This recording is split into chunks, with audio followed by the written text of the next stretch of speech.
suis un acteur de la formation, puisqu'on forme les futurs cadres du secteur de l'immobilier de demain. Et je pense qu'on peut dire aujourd'hui que le CIPCA est, avec la disparition du FMIV, probablement le seul ou le principal salon qui va mettre en relation les talents, c'est-à-dire des entreprises qui cherchent à recruter des jeunes diplômés ou des personnes en reconversion et ces personnes qui recherchent un emploi dans la filière.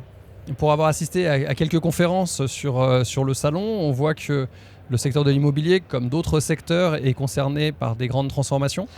Ces grandes transformations impliquent dans de nombreux domaines une mise à jour des connaissances et des compétences. Et donc, si j'ai un message à faire passer, eh bien, c'est que cette mise à jour des connaissances et des compétences nécessaires ne va pas se faire toute seule. Elle se passe bien évidemment par de la formation. Et dans ce domaine, on a la chance en France d'avoir un grand nombre d'organismes de formation, souvent de qualité, qui permettent à ces futurs salariés du secteur d'acquérir ces nouvelles compétences qui sont fondamentales. Alors, là encore, c'est un sujet qui a été abordé dans une conférence à laquelle j'ai assisté cet après-midi sur le CIPCA. On voit que beaucoup d'occupants, notamment dans l'immobilier tertiaire, se posent souvent des questions lorsqu'il s'agit de concevoir par exemple un nouveau siège social, à savoir est-ce qu'on construit ex nihilo, parfois sur des terrains artificialisés, un nouveau siège social, ou est-ce qu'on essaye de réhabiliter ou de repartir d'un bâtiment existant.